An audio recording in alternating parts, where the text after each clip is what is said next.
Hello बच्चों, आपका स्वागत है आपके YouTube channel the Baba classes में। आज हम लोग अपने हिंदी की क्लास को फिर प्रारंभ कर रहे हैं 2 बजे से। जैसे आपसे मैंने प्रॉमिस किया था कि 2 बजे से आपकी क्लास पर डे हिंदी की जाएगी, जो आपके एग्ज़ाम के दृष्टिकोण से, चाहे आपका बीएड हो, चाहे आपका यूपी SSSC से संबंधित कोई भी एंट्रेंस हो सकता है, बहुत अच्छे से क्वेश्चंस यहाँ पे रखे गए हैं। उनको रखा चुना गया है जिन प्रश्नों को बार बार कहीं ना कहीं हर एग्जाम में पूछे जाते हैं। ठीक है, तो आप इसको अपने जो क्वेश्चंस हैं इनको इस तरीके से अपने मस्तिष्क में, अपने माइंड में इस प्रकार से सेट कर लीजिएगा, लगे वास्तविक कहीं भी आप एग्ज़ाम देने जाओ बस यही क्वेश्चन मिलेंगे और आराम से इसको टिक कर सकते हो और हिंदी में 25 से 25 मार्क्स को पा सकते हो। ठीक है, इसके बाद में हम लोग आगे देखते हैं। यहाँ पे देखिए एक छोटा सा कुछ पद लिखे हुए हैं, इसका मतलब समझिएगा। हौसले भी किसी हकीम से कम नहीं होते, हर तकलीफ में ताकत की दवा देते हैं। अरे वाह, कहने वाले ने तो बहुत कुछ कहा है, लेकिन समझने वाले इसको नहीं समझ पाते हैं। मतलब जब तक आपका हौसला खुद एक बुलंद नहीं होगा, आपके दिल के अंदर एक दृढ़ विश्वास नहीं होगा, तब तक आप किसी भी तकलीफ़ को दूर नहीं कर सकते हो। आप हमेशा अपने हौसले को बना कर रखिएगा, एक ना एक दिन आपको वो मुकाम ज़रूर मिल जाएगा। आप हमेशा याद रखिएगा कि चाहे आप किसी भी वैद या हकीम के पास दवा लेने जाते हो तो सबसे पहले वो आपसे एक ही बात कहता है कि आप अपने हौसले को बुलंद रखिएगा। अगर आप अपने आत्मविश्वास को, आत्मबल को अगर गिरा दोगे तो फिर आपका इस दुनिया में कोई नहीं हो सकता है। तो इसीलिए आत्मबल होना बहुत ज़रूरी है। वही आपका, कोई भी दवा लेने जाते हो तो हर एक तकलीफ़ के लिए वही आपका दवा बन जाता है, जो आपका दृढ़ विश्वास होता है। चाहे वो आप ईश्वर के प्रति रखते हो, चाहे आप किसी भी अपने माता पिता के प्रति रखते हो, इत्यादि प्रकार से। ठीक है, इसके बाद देखिएगा, यहाँ पे आपको एक चींटी नज़र आ रही है। चींटी के ऊपर एक छोटा सा नहीं, चींटी से काफ़ी बजनीला, काफ़ी बड़ी मात्रा में एक छोटा सा पत्थर नज़र आ रहा है। उसका मतलब है, यही मतलब है कि आपका यह टारगेट होना चाहिए। जब तक आपका टारगेट नहीं होगा तब तक आप अपने मुकाम तक नहीं पहुंच सकते हो। इसने कह रखा है, चाहे आप जितना भी जोर लगा लो, मैं फिसलने वाली नहीं हूँ। मुझे कहाँ पहुँचना है? अपने स्थान तक, अपने टारगेट तक पहुँचना है। ये इसका मतलब है। अगर आपने अपने कोई भी एंट्रेंस के लिए तैयारी कर रहे हो, अगर द बाबा क्लासेस का सपोर्ट आपके पास है तो आपको कोई भी रोक नहीं सकता है आपकी मंजिल तक पहुंचाने के लिए। ठीक है, अब हम लोग क्या करने वाले हैं बेटा, अपने क्लास का पहला क्वेश्चन देखने वाले हैं आज हिंदी का, कि वह क्वेश्चन क्या है। निम्न में से कौन अंतस्थ व्यंजन वर्ण नहीं है? अब बेटा मेरी बात सुनिएगा, आपका या, रा, ला और एक वाह होता है। वाह, ये बेटा 4 आपके अंतस्थ व्यंजन होते हैं। ठीक है, इसके अलावा जो है, जो बच जाता है वही आपका आंसर हो जाएगा।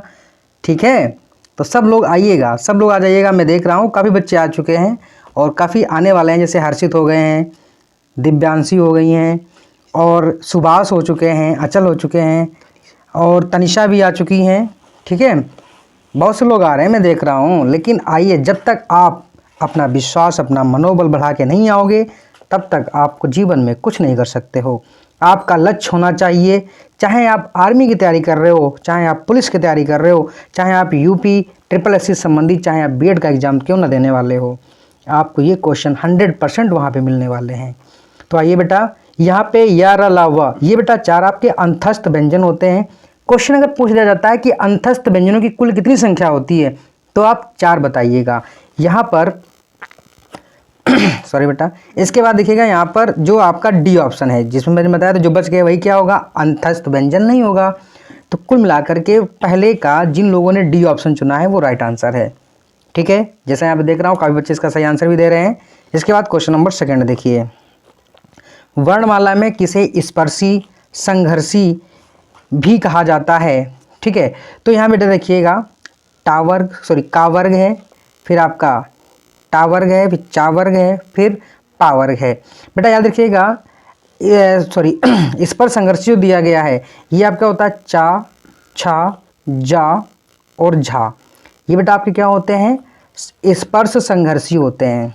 ठीक है, तो बेटा यहाँ पे क्या है, उच्चारण के आधार पर व्यंजनों का वर्गीकरण दिखाया गया है। ठीक है बेटा, इसके लिए मैं स्पेशल क्लास बना दूंगा जिसमें आपको इसमें से पढ़ने के लिए कोई दिक्कत नहीं होगी।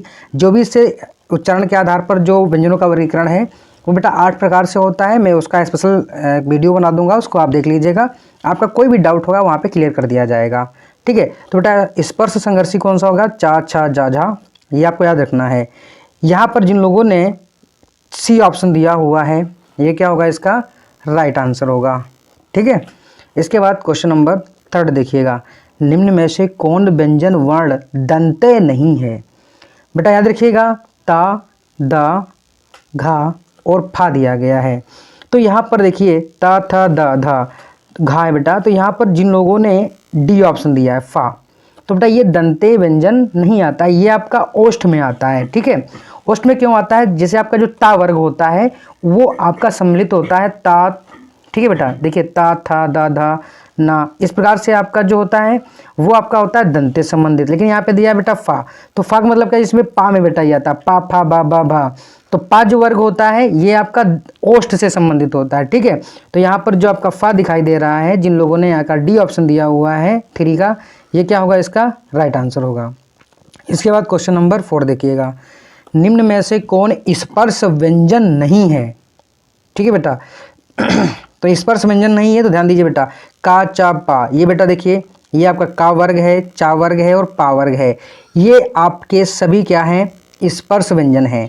और यहाँ पे जो या दिया गया है ये आपका क्या है, आपका स्पर्श व्यंजन नहीं है। ठीक है, अगर बात की इसका उच्चारण बेटा क्या होता है, ये तालु से उसका उच्चारित किया जाता है। कहाँ से बेटा किया जाता है, इसका उच्चारण स्थान क्या होता है, तालु होता है। ठीक है, तो यहाँ पर जिन लोगों ने 4th का डी ऑप्शन दिया है वो इसका क्या होगा, राइट आंसर होगा। चा, चा, पा, चाहे आपका का वर्ग हो, चाहे चा वर्ग हो, चाहे आपका पा वर्ग हो, ये सब स्पर्श व्यंजन के अंतर्गत आते हैं। तो यहाँ पे बचा कौन, डी ऑप्शन जो या है वो आपका स्पर्श व्यंजन नहीं होगा। ठीक है, यहाँ पे बहुत अच्छा यहाँ पे बहुत से बच्चे सही आंसर दे रहे हैं, जैसे हर्षित हो गया है, तनिष्का हो गई हैं, दिव्यांशी हो गई हैं और सुभाष हैं, काफ़ी अच्छे सही आंसर दे रहे हैं। ठीक बेटा, इसके बाद क्वेश्चन नंबर नेक्स्ट देखिएगा, दिया गया निम्न में कौन संयुक्त स्वर का उदाहरण नहीं है। आइए बेटा, संयुक्त स्वर का मतलब होता है वे स्वर जो 2 स्वरों से मिलकर बना होता है उसे हम लोग संयुक्त स्वर कहते हैं। देखिए आपका इसमें ए और ए, देखो बेटा जो आपका ए है ये आपका बना है आ प्लस ई, इससे बेटा बनकर बना है, ये आपका हो जाता है ए। इसके बाद बेटा जो आपका आई बना है ये बना हुआ है आ प्लस ए से। ठीक है, तो आपका ये बना हुआ है ए से। तो यहाँ पर जिनमें 2 स्वर लगे होते हैं उसे हम लोग संयुक्त स्वर कहते हैं। जो बेटा आपका ओ दिया गया है, यहाँ याद रखिएगा, जो ओ दिया गया है ये बना हुआ है आ प्लस ऊ से मिलकर बना हुआ है। तो ये बेटा ये क्या बना हुआ था, ओ बना हुआ था। ठीक है, तो यहाँ पर बचा क्या, आ। जो आ आपका दिया गया है ये सिर्फ अकेला होता है, जिसकी मात्रा सिर्फ डंडा होता है, सब लोग जानते हो कोई बात नहीं है, डंडा ही है बेटा। तो यहाँ पर जिन लोगों ने 5th का डी ऑप्शन दिया है वो क्या होगा, इसका राइट आंसर होगा। ठीक है, इसके बाद क्वेश्चन नंबर 6 देखिएगा, विसर्ग का प्रयोग कैसे शब्दों में होता है। बहुत अच्छी बात है, विसर्ग का प्रयोग कैसे शब्दों में होता है। तो यहाँ पर पहला तत्सम, तद्भव, देशज और विदेशी। तो यहाँ पे बेटा होगा तत्सम। जिन लोगों ने 6 का ए ऑप्शन दिया हुआ है वो क्या होगा, इसका राइट आंसर होगा। अब देखिए यहाँ पर तत्सम क्या होता है, तद्भव क्या होता है, देशज क्या होता है, विदेशी क्या होता है। तत्सम का मतलब होता है वे शब्द जो संस्कृत भाषा से लेकर ज्यों को त्यों उनको हिंदी में प्रयोग कर दिया गया है वे आपके तत्सम शब्द कहलाते हैं। तद्भव बेटा क्या होते हैं, जैसे यहाँ पे तत्सम बेटा बात करता हूँ, जैसे मैंने अग्नि लिया, क्या लिया बेटा, अग्नि। ठीक है, तो ये क्या हो जाएगा, तत्सम हो जाएगा। तद्भव, यहाँ पे ध्यान दीजिएगा, दिया गया तद्भव। तद्भव का मतलब है कि वे शब्द जो कहीं ना कहीं पहले से ही हिंदी का रूप लिए हुए थे उनको ज्यों का त्यों रखा गया है वो आपका क्या कहलाते हैं बेटा, तद्भव कहलाते हैं। जैसे यहाँ पे आग हो गया है, ठीक है, ये क्या है आपका तद्भव है। देशज शब्द बेटा क्या होते हैं, देशज वो होते हैं जो हमारे देश में लिए गए हों, चाहे वो बंगला हो, मराठी हो, बंगाली हो, किसी भी प्रकार के शब्द हों उनको हम लोग देशज शब्द कहते हैं। यहाँ बेटा विदेशी शब्द मतलब क्या होता है, चाहे आप किसी भी अन्य देश, चाहे आपका अंग्रेज हो, चाहे आपका इटली हो, किसी भी देश से जो शब्दों को अपनी भाषा में प्रयोग करके, हिंदी भाषा में प्रयोग करके उसको हम लोग प्रयोग करते हैं, चाहे फारसी हो, चाहे अरबी हो, चाहे आपका अंग्रेजी वर्ण, ठीक है। तो उनको लेने के बाद में यहाँ पर हम अपनी हिंदी भाषा में उनको प्रयोग कर लेते हैं, वही आपके विदेशी शब्द कहलाते हैं। जैसे सॉरी बेटा मैंने आपको देशज नहीं बताया, जैसे बता देता हूँ यहाँ पे, जैसे आपका लोटा हो गया, क्या हो गया बेटा लोटा, कटोरा, ये बेटा क्या है देशज है। विदेशी की अगर बात करता हूँ तो जैसे बेटा इशारा, क्या है ये इशारा, जैसे लोग ना क्या इशारा करके बुला रहे हो, जैसे हम आपको बुलाते हैं भाई आ जाओ, आज हम इशारा कर रहा हूँ, लेकिन आप लोग समझ ही नहीं पा रहे हो मेरी लैंग्वेज को, है ना। इशारा है। और इरादा है बेटा, क्या है, क्या इरादा है, ठीक है बेटा। तो यहाँ पे इरादा दिया गया है। तो देखिएगा ये आपके विदेशी शब्द हैं, ठीक है। इसके बाद क्वेश्चन नंबर नेक्स्ट देखिएगा 7 नंबर, निम्न में किस शब्द में शुद्ध मात्रा प्रयुक्त हुई है, ये आपको बताना है। तो पहला आपका है रेणु, फिर है रेणु, फिर है रेणु, फिर है रेणु। तो यहाँ पर जिन लोगों ने इसका सी ऑप्शन दिया हुआ है रेणु, ठीक है बेटा, इसमें क्या है शुद्ध मात्रा का प्रयोग किया गया है, ठीक है। जैसे यहाँ पे लोग अपनी आमतौर पर बोलचाल की भाषा में कह देते हैं रेणु, ठीक है, बट होता है क्या रेणु होता है, ठीक है। तो यहाँ पर 7 का C option is the right answer होगा। इसके बाद क्वेश्चन नंबर नेक्स्ट देखिए, ठीक है ना मेरे भाइयों। कैसा लग रहा है आज का वीडियो, अच्छा लग रहा है तो उसको लाइक करते रहिएगा, सब्सक्राइब करना मत भूलिएगा, और हमारे चैनल को अधिक से अधिक शेयर कर दीजिए अपने मित्रों तक। आपका तो भला हो ही रहा है, साथ साथ उनका भी भला हो जाए ना। जितना आप मुझे लाइक करोगे उतना ही मुझे बहुत अच्छा लगेगा, ठीक है। इसके बाद देखिए बेटा, किस स्वर का कोई मात्रा चिन्ह नहीं है। आइए बेटा इसका हम लोग जानते हैं, आ जो दिया गया है इसका तो खाली जीरो होता है, कोई मात्रा नहीं है। इसके बाद जो आ दिया गया अभी बेटा बताया था मैंने, क्या होता है डंडा होता है। जो इसके बाद बेटा आपका ए दिया गया है इसका भी क्या होता है बेटा एक मात्रा होती है, ठीक है। इसके बाद में बेटा जो ओ दिया गया है इसकी भी हमारी एक मात्रा होती है। तो यहाँ पर जो बचा कौन, आ बच गया, तो आ क्या होगा इसका राइट आंसर होगा। तो जिन लोगों ने सॉरी बेटा यहाँ पर 8 का ए ऑप्शन दिया हुआ है वो क्या होगा इसका राइट आंसर होगा, ठीक। इसके बाद क्वेश्चन नंबर नेक्स्ट देखिएगा, दिया गया है निम्न में कौन अघोष वर्ण नहीं है। देखिए बेटा अगर मैं बात करता हूँ यहाँ पर अघोष वर्णों की, तो याद कर लीजिए बेटा यहाँ पर जो अघोष दिया गया है, ठीक है, तो अघोष का मतलब होता है जिसमें कंपन ना होता हो, ठीक है। जिनको बोलकर हम लोग जिनमें अपना बोल सकते हैं कि कंपन नहीं हो पा रहा है, बिना कंपन के जो बोले जाते हैं उसको हम लोग अघोष कहते हैं। जैसे का, टा, सा, ये सब क्या है अघोष वर्ण है। लेकिन जो ला दिया गया है ये आपका अघोष वर्ण नहीं है, ठीक है। तो यहाँ पर जिन लोगों ने 9th का डी ऑप्शन दिया हुआ है ये क्या होगा इसका राइट आंसर होगा। देखिए बेटा मैं आपको बता देना चाहूँगा, चाहे आपका का वर्ग हो, चा वर्ग हो, टा वर्ग हो, इसके अलावा सा सा स्या हो, ये सब किसमें शामिल है आपके अघोष में शामिल है, ठीक है। जो आपका ला दिया गया है ये आपका अघोष में शामिल नहीं किया गया है। तो यहाँ पे जिन लोगों ने 9 का डी ऑप्शन दिया है वो इसका राइट आंसर होगा। इसके बाद क्वेश्चन नंबर नेक्स्ट देखिएगा, निम्न में से कौन सघोष वर्ण नहीं है। देखिए यहाँ पे सघोष वर्ण नहीं है, तो यहाँ पे देखिएगा ए बी सी, बेटा डी ऑप्शन नहीं दिया गया है, तो यहाँ पे डी ऑप्शन कर लीजिएगा, मैं अपने पास से कर देता हूँ। जैसे यहाँ पे मैंने का कर दिया है, ठीक है। अब चाहे आप हाँ कर लीजिए बेटा, सॉरी हाँ कर दीजिएगा, ठीक है, हाँ है हमारे पास। तो आपको बताना है ये सघोष वर्ण नहीं। देखो हाँ आपका सघोष वर्ण होता है, सा आपका अघोष वर्ण है, रा और या ये भी आपके क्या हैं सघोष वर्ण है। तो जो आपका सा बचा हुआ है ये क्या होता है बेटा आपका अघोष है, इसीलिए यहाँ पे ये सघोष वर्ण नहीं है, ठीक है। तो जिन लोगों ने 10 का डी ऑप्शन दिया हुआ, सॉरी सी ऑप्शन दिया हुआ है वो क्या होगा इसका राइट आंसर होगा, ठीक। इसका क्वेश्चन नंबर नेक्स्ट देखिएगा, निम्न में से कौन सा युग्म कंठे तालव्य है। देखिए बेटा कंठे तालव्य का मतलब होता है वे व्यंजन या वे वर्ण, ठीक है बेटा, जिनको हम लोग उच्चारित करने के लिए कंठ और तालव्य दोनों का इस्तेमाल करते हैं, मतलब तालुका दोनों का इस्तेमाल करते हैं, वही आपके कंठ तालव्य कहलाते हैं। देखिए यहाँ पे पहला ऑप्शन है ए और ए, फिर है चा और जा, फिर है या वा, फिर है ता था। यहाँ बेटा मैं सुनिए, मैं आपको बहुत आसानी पूर्वक बता देना चाहूँगा। यहाँ पे जो चाछा दिया गया है ये आपके बेटा क्या है, स्पर्शी संघर्षी व्यंजन हो जाते हैं। यहाँ पे जो यावा दिया गया है ये आपका बेटा क्या है, अर्ध स्वर है। क्या है बेटा, ये अर्ध स्वर है, ठीक है, अर्ध स्वर है।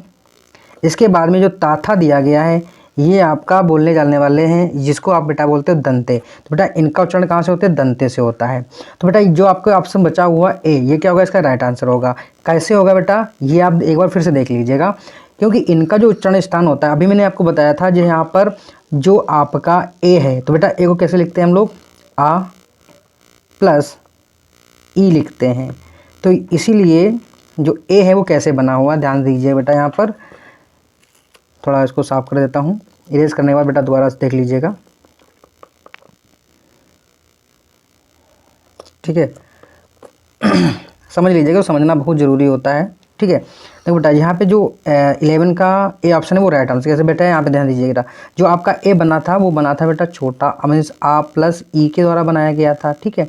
तो यहाँ पे आ का बेटा उच्चारण स्थान क्या होता है, आ का जो होता है उच्चारण स्थान बेटा होता है कंठ, क्या होता है, कंठ से होता है।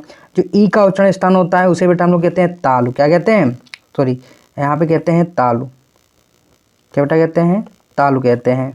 तो कंठ प्लस तालु, अब इन दोनों को मिलने पे क्या बना, कंठ तालु मिला। इसको लोग क्या कहते हैं बेटा, इसका नाम क्या होता है, कंठ तालव्य। क्या बोलते हैं बेटा इसको, कंठ तालव्य बोलते हैं। इसी प्रकार जो ए दिया गया था वो बेटा कैसे था आपका, ये आपका आ प्लस ए था, तब बेटा क्या बना, ये हम लोगों का आय बना कि नहीं बना है। तो इसीलिए इसका बेटा उच्चारण कैसे होगा, ये तो आपका हो गया कंठ, और ये किससे हो जाएगा, तालु से। इसी प्रकार से बेटा ये ए बना, तो ये क्या बन जाएगा, कंठ तालव्य बन जाएगा। तो यहाँ पे 11 नंबर का जिन लोगों ने ए ऑप्शन दिया है वो क्या होगा, इसका राइट आंसर होगा। नेक्स्ट बेटा देखिएगा, औ का उच्चारण स्थान क्या होता है। बहुत आसान बेटा है। कैसे बेटा है, इसको मैं आसानी से आपको बता दूंगा, देखिएगा। कंठोस्थ बेटा क्या होगा, कंठोस्थ होगा, कंठोस्थ है। कैसे होगा, यहाँ पे कंठो ओष्ण बेटा, ठीक है। कैसे ध्यान दीजिए बेटा, जो आपका ओ दिया गया वो कैसे बनता है, ये आपका बनता है आ प्लस औ बनता है, ये याद कर लीजिए बेटा। इससे क्या बनता है, ये औ का निर्माण होता है, ठीक है। तो यहाँ देखिए आ बेटा किससे बनता है, ये कंठ से। जो आपका ओ होता है ये बोला जाता है ओष्ठ से, है ना बेटा, ओष्ठ से, ओष्ठ से। तो क्या बन गया, कंठोस्थ, ठीक है। इसी प्रकार से यहाँ पर औ का उच्चारण स्थान होता है कंठोस्थ, ठीक, खत्म। नेक्स्ट बेटा देखिएगा क्वेश्चन नंबर 13, शा का उच्चारण स्थान मूर्धन्य होता है। क्या होता है बेटा, मूर्धन्य होता है, ये आप याद कर लीजिएगा सब लोग। इसके बाद क्वेश्चन नंबर नेक्स्ट देखेंगे। देखिए शा का उच्चारण स्थान क्या होता है, तो मूर्धन्य से सॉरी ऊपर बेटा क्या होता है, ताल, तो इसलिए बेटा क्या होगा, तालव्य होगा। तो शा का उच्चारण स्थान क्या होता है, तालव्य होता है, ठीक। इस अब जैसे यहाँ बेटा ये आपका सा दिया गया था, तो ये हो गया है उच्चारण स्थान तालव्य से। मूर्धन्य से कौन सा सा का होता है, जो आपका ये षटकोण वाला सा होता है, इसका होता है, ठीक है। और जो दंत दिया गया है उससे बेटा होता है आपका सा सफेरा वाला, ठीक है। तो तालव्य से हो जाता है शा, मूर्धन्य से हो जाता है शा सलजम वाला, सॉरी षटकोण वाला, और जो दंत से होता है ये आपका सफेरा वाला हो जाता है। तो यहाँ पे आपसे सा पूछा गया था, इसका उच्चारण स्थान बेटा शा का क्या हो जाएगा, तालव्य हो जाएगा, ठीक। यहाँ पे क्वेश्चन नंबर 15 देखिएगा, निम्न में से कौन स्पर्श संघर्षी है। तो बेटा यहाँ पे देखिए ए बी सी डी विकल्प, बेटा यहाँ पे डी नहीं दिया है तो डी में कर देता हूँ, लिख दिया बेटा इसमें से कोई नहीं, ठीक है, इनमें से कोई नहीं। तो यहाँ पे एक चीज बेटा याद कर लीजिएगा, यहाँ पे जो आपका का, चा और हा दिया गया, तो यहाँ पे बेटा स्पर्श संघर्षी होगा, जिसे आप लोग बेटा का कहते हो, ठीक है। चा आपको बताया बेटा, अभी मैंने बताया था, इसको स्पर्श ही कहा जाता है, वो आपका स्पर्श कहलाता है। और यहाँ पर जो आपका हा है ये आपका क्या बेटा है, आपका यहाँ पर इसका उच्चारण स्थान होता है, इसे आप अलिजीवा कहा जाता है, ठीक है। तो इसीलिए यहाँ पे जो का जिन लोगों ने आंसर दिया हुआ है वो क्या होगा, इसका राइट आंसर होगा, ठीक। इसके बाद क्वेश्चन नंबर नेक्स्ट देखिएगा, ई का उच्चारण स्थान, अभी मैंने बताया था तालव्य, क्या होगा बेटा, ई का उच्चारण स्थान तालव्य होगा, ठीक। इसके बाद बेटा क्वेश्चन नंबर 17 देखिएगा, फा का उच्चारण स्थान क्या है, फा सबसे लास्ट में बेटा पहुंच जाइएगा। जो पा वर्ग होता है, पा वर्ग का उच्चारण स्थान ओष्ठ से होता है, तो पा में क्या आता है, फा आता है, तो इसीलिए यहाँ पर ये ओष्ठ हो जाएगा। कंठ से होता है बेटा का वर्ग का उच्चारण, तालु से होता है चा वर्ग का उच्चारण, और मूर्धन से होता है टा वर्ग का उच्चारण, और दंत से होता है ता वर्ग का उच्चारण। इसके बाद क्वेश्चन नंबर 18 देखिएगा, घा का इस उच्चारण स्थान क्या होता है बेटा। तो यहाँ देखिएगा घा किस में आता है, का खा गा घा, तो का में मिल गया बेटा। तो जो का वर्ग मिल रहा है, तो का वर्ग का उच्चारण स्थान क्या होता है, कंठ होता है। ठीक है, तो का उच्चारण स्थान क्या होगा, घा का कंठ हो जाएगा बेटा। इसके बाद क्वेश्चन नंबर नेक्स्ट देखिएगा, प्रत्यय के आधार पर रा व्यंजन की किस कोटि में आता है। अभी मैंने बताया तो प्रकंपित, क्या बताया था बेटा, प्रकंपित। इकलौता माई का लाल कौन है, रा है, इसको प्रकंपित कहा जाता है। क्योंकि जब ये बोला जाता है तो रा रा, जो मेरी जीवा होती है वो अपने अंदर इतना कंपन करती है, इतना वाइब्रेट करती है, रा रा रा रा रा रा रा, मतलब इतना घर्षण उत्पन्न हो रहा है, इसीलिए इसको प्रकंपित व्यंजन कहा जाता है। ठीक, इससे बेटा क्वेश्चन नंबर अगला देखिएगा, निम्न में से कौन ऊष्म व्यंजन नहीं है। बहुत सुंदर बताया गया था। ऊष्म व्यंजन का मतलब होता है कि जिनको इतनी घर्षण पूर्वक बोला जाए, जिनको आवाज़ जो मेरी ध्वनि होती है, जो हमारे मुंह से जो वायु निकलती है वो इतने घर्षण से निकलती है, उसी को हम लोग क्या कहते हैं, ऊष्म व्यंजन कहते हैं। तो देखिए तीनों आपके जो शा होते हैं इन्हें ऊष्म व्यंजन कहा जाता है। जो शेष बचेगा वही आपका क्या, जबकि रा बेटा क्या है आपका, ये जो है प्रकंपित। ठीक है, प्रकंपित व्यंजन है, तो इसीलिए 20 का जिन लोगों ने डी ऑप्शन दिया है वो क्या होगा, इसका राइट आंसर होगा। इसका क्वेश्चन नंबर नेक्स्ट देखिए बेटा, निम्नलिखित में से किस वर्ण का उच्चारण तालु से नहीं होता है। तो बेटा तालु की बात की जा रही है, तो कॉमन सी बात होती है कि इसमें चा वर्ग आएगा। कौन सा वर्ग आएगा, चा वर्ग।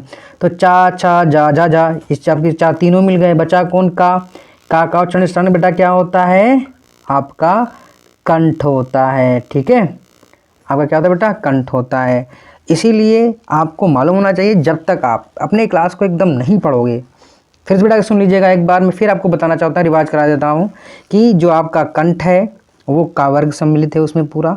इसके बाद में आपका तालु आता है, उसमें चा वर्ग सम्मिलित है। फिर मूर्धा आता है, उसमें टा वर्ग सम्मिलित है पूरा। इसके बाद जो दंत होता है वो आपका ता वर्ग सम्मिलित है। लास्ट में आता है ओष्ठ, उसमें आपका पा वर्ग सम्मिलित किया गया है।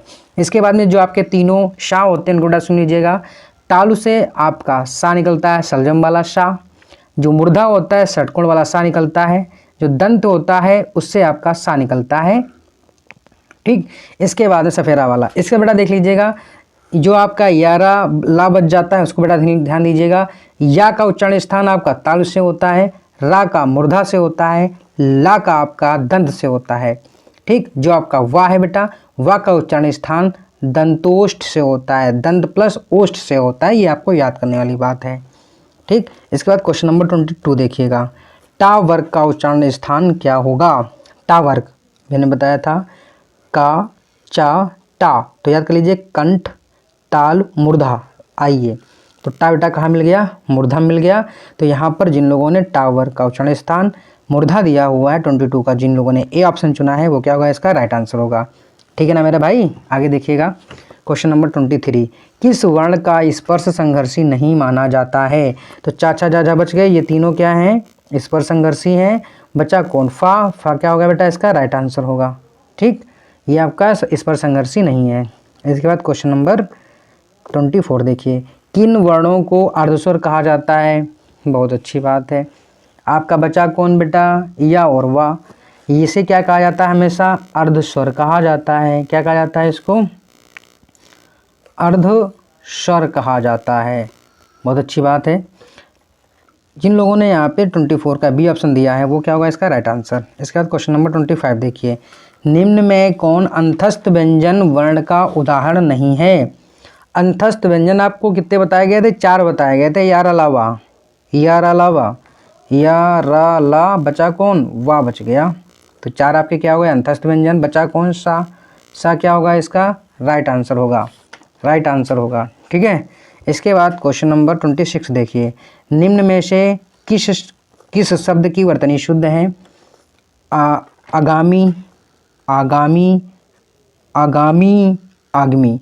तो यहाँ पर जिन लोगों ने आगामी चुना हुआ है, सी ऑप्शन 26 का जिन लोगों ने सी ऑप्शन दिया है वो क्या होगा, इसका राइट आंसर होगा। ठीक है, इसके बाद देखिएगा हमारे पास दिया गया है 27, निम्नलिखित में कौन सा शुद्ध शब्द है? ठीक है, आक्रामक, आक्रामक, आक्रामक, आक्रामक। तो बेटा जिन लोगों ने यहाँ पर आक्रामक बोला हुआ है, क्वेश्चन नंबर 27 का जिन लोगों ने बी ऑप्शन दिया हुआ है वो क्या होगा, इसका राइट आंसर होगा। ठीक है ना मेरे बेटा। इसके बाद सॉरी बेटा, जिन लोगों ने बी ऑप्शन दिया था वो इसका राइट आंसर है। इसका तो क्वेश्चन नंबर 28 देखिएगा, निम्न में से किस युग्म को अर्धस्वर कहा जाता है? तो पहला है या वा, फिर है या रा, फिर है ताफा, फिर है गाघा। तो यहाँ पे बेटा याद करिए, जिन लोगों को एक बार मैंने 50 बार बताया है, आंसर आप लोग सही दे रहे हो लेकिन कुछ लोग गलत कर दे रहे हैं। क्यों भूल जाते हो? अर्धस्वर को ही कहा जाता है या वा, इनको ही अर्धस्वर बोला जाता है क्योंकि इनमें आधा स्वर कहीं ना कहीं छिपा होता है, इसीलिए मतलब स्वर तो पूरा ही है, मतलब पूरा जो स्वर होता है वो पूरा ही स्वर है। यहाँ पे कुछ आधा हिस्सा मिलता है किसका बेटा? व्यंजन का। इसके बाद क्वेश्चन नंबर 29 देखिए, कौन सा वर्ण ओष्ठ नहीं है? आइए बेटा, ओष्ठ मैंने कहा था जो पा दिया गया है वो क्या होता है? पा फा बा भा ना, पा फा बा भा मा है क्या उसमें? पा फा बा भा मा नहीं होगा। अब ओष्ठ, सॉरी बेटा सुन लीजिएगा एक बार फिर से, ओष्ठ नहीं है ये आपको बताना है। पा आपका जो दिया गया है ये तो ओष्ठ है, ना दिया गया है ये भी क्या है आपका, सॉरी सुन लीजिए बेटा के बाद, पा आपका ओष्ठ है, जो ना दिया गया है ये आपका किस में बेटा? ता वर्ग में आता है, तो इसमें यही आपका आंसर नहीं होगा, है ना, क्योंकि जो ता आपका ता था दा धा ना आता है तो ना आ जाता है किसमें? ओष्ठ में नहीं, ये दंत में आता है। तो इसीलिए यहाँ पर जिन लोगों ने 29 का बी ऑप्शन दिया है वो क्या होगा, इसका राइट आंसर होगा। ठीक है, इसके बाद क्वेश्चन नंबर 30 देखिएगा, निम्न में कौन अशक्त है? ता ओष्ठ व्यंजन है, ये तो बिल्कुल गलत है जबकि ये दंत है। क्या है बेटा? ये दंत है। शा ऊष्म व्यंजन है, ये एकदम सही है। फा ओष्ठ व्यंजन है, ये भी सही है क्योंकि ये पा वर्ग में आता है। छा संयुक्त व्यंजन है, बिल्कुल सही है। अब बेटा छा संयुक्त किससे बना होता है आपको मालूम होना चाहिए, का प्लस सा से मिलकर बना होता है। ठीक, इसके बाद क्वेश्चन नंबर यहाँ बेटा 30 का जिन लोगों ने ए ऑप्शन दिया गया था, ठीक है, ये क्या होगा, इसका राइट आंसर होगा। इसने असत्य पूछा था तो ता ओष्ठ से ना होकर के दंत से होगा, इसलिए ये गलत हो गया। इसके बाद क्वेश्चन नंबर नेक्स्ट देखिएगा, चा वर्ग है, आप याद रखो का वर्ग कंठ से, चा वर्ग ताल से तालब्य। तो जिन लोगों ने यहाँ पर 31 का ए ऑप्शन दिया हुआ है वो क्या होगा, इसका राइट आंसर होगा। ठीक है, इसके बाद क्वेश्चन नंबर नेक्स्ट देखिएगा, निम्न में से कौन पार्श्विक, बेटा यहाँ पे आर टांग दीजिएगा, पार्श्विक वर्ण है। ठीक है, तो इकलौता ये भी अपने माहीलाल का है। ठीक है, यार अलावा ये आपके क्या है, यार अलावा ये आपके किस में बेटा आ जाते हैं, अंतस्थ में आ जाते हैं। तो इसी में आपका यो ला पड़ता है, ये क्या है आपका है, पार्श्विक वर्ण है। क्यों बेटा है? क्योंकि जो ला बोला जाता है ला, ठीक है, तो ला का उच्चारण होता है कि जो आपकी जीवा होती है कि दोनों नीचे और ऊपर से ही इसमें वायु निकलती है, इसलिए इसको पार्श्विक वर्ण कहा जाता है। तो ये भी बेटा याद कर लीजिएगा। जिन लोगों ने यहाँ पे 32 का सी ऑप्शन दिया है वो क्या होगा, इसका राइट आंसर। इसका क्वेश्चन नंबर 33 देखिएगा, निम्नलिखित में से कौन उत्क्षिप्त व्यंजन है? बेटा याद कर लीजिएगा, यहाँ पर पहला जो दिया गया है या और वा, तो बेटा यहाँ पे जो यावा है इसे बेटा हम लोग क्या कहते हैं, अर्धस्वर कहते हैं। हम लोग पहले से जानते हैं सब लोग कि अर्धस्वर क्या होते हैं, या और वा होते हैं। ठीक, इसके बेटा नीचे देखिए बी ऑप्शन दिया गया है, अड़ा और अढ़ा। ठीक है, तो अड़ा और अढ़ा दिए गए बेटा, जिसमें आप लोग याद करिए जो कावर्ग होता है, कावर्ग का जो पंचमाक्षर होता है उसके नीचे अगर हम लोग ताड़नजात बिंदु लगा देते हैं, और टावर का जो आपका चतुर्थ व्यंजन होता है, चतुर्थ वर्ण होता है, अगर उसके नीचे अगर हम लोग ताड़नजात बिंदु लगा दें तो इन दोनों को बेटा हम लोग उत्क्षिप्त व्यंजन कहते हैं। ठीक है, और भा और माँ बेटा क्या होते हैं, ये हम लोग के व्यंजन हैं। इसके बाद में जो आपका फोर्थ ऑप्शन दिया गया है सा और सा, तो बेटा ये क्या होते हैं आपके ऊष्मी व्यंजन होते हैं। ठीक है। तो यहाँ पर जिन लोगों ने 33 का बी ऑप्शन दिया हुआ है वो क्या होगा, इसका राइट आंसर होगा। इसके बाद क्वेश्चन नंबर 34 देखिएगा।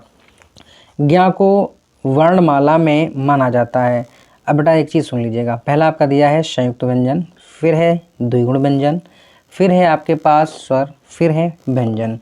ठीक है। तो यहाँ पे एक छोटी सी बात याद कर लीजिएगा, जो आपका ज्ञ है उसे हम लोग संयुक्त व्यंजन कहते हैं। ठीक है। अगर आपसे पूछ लिया जाता है कि संयुक्त व्यंजनों की कुल कितनी संख्या होती है, तो उसको आप 4 बताओगे। ठीक है। और वो 4 कौन कौन से होते हैं उनको बेटा लिख लीजिएगा। छा, फिर है आपके पास त्रा, फिर है ज्ञ, फिर होता है आपके पास स्रा जो श्री वाला होता है। ठीक है। तो यहाँ पर आपको समझ में आ गया होगा कि जिन लोगों ने 34 का ए ऑप्शन दिया है वो क्या होगा, इसका राइट आंसर होगा। ठीक। आज के लिए बेटा इतना रखते हैं। इसके बाद में आपकी क्लास कल कंटिन्यू की जाएगी। अगर मेरा ये वीडियो आप लोगों को अच्छा लग रहा है तो उसको लाइक और शेयर और सब्सक्राइब करना मत भूलिएगा। और सब्सक्राइब करने के बाद उसके पास लगी हुई बेल आइकन जिसे आप घंटी कहते हो उसको ज़रूर दबा लीजिएगा और ऑल के ऊपर आप क्लिक कर दीजिएगा, क्योंकि जैसे ही आप घंटी बेल आइकन को दबा लोगे वैसे ही पर डे 2 PM पे आपको ये क्लास लाइव दिखाई जाएगी और यहाँ पर आप लोग लाइव आप लोगों के सामने मैं रहूँगा और अधिक से अधिक आप लोगों को यहाँ पे हिंदी के क्वेश्चन कराए जाएंगे। ठीक है। और अधिक से अधिक अपने लोगों को उसको शेयर भी कर दीजिएगा और शेयर करने के बाद में उनसे कह दीजिएगा कि पर डे सर की क्लास 2 बजे होती है, सो आप सब लोग 2 बजे सर की क्लास को पढ़ने के लिए ज़रूर आ जाइएगा। ठीक है। क्योंकि आगामी बहुत सी परीक्षाएं होती हैं जो आपके एग्ज़ाम होने वाले रहते हैं, उनमें आपका हिंदी का एक बहुत विशेष रोल होता है यूपी SSSC के अंतर्गत। तो उन सभी में हिंदी की क्लास जो आपको यहाँ पे 2 बजे देखने को दी जाएगी उसमें बहुत से अच्छे क्वेश्चंस कराए जाएंगे। पहली बात बेटा यहाँ पे टॉपिक वाइज टॉपिक कराए जा रहे हैं। इसके बाद में आपको यहाँ पे मिक्सचर क्लास देखने को दी जाएंगी। ठीक है। और अगर आप लोगों को कहीं पे समझ में नहीं कुछ आ रहा है तो आप कमेंट बॉक्स में कर दीजिएगा, उसकी आपको सेपरेट वीडियो बना करके यहाँ पे डाल दी जाएगी और उसको आप देखकर अपने डाउट्स को क्लियर कर पाओगे। ठीक है। आज के लिए बेटा इतना, थैंक यू।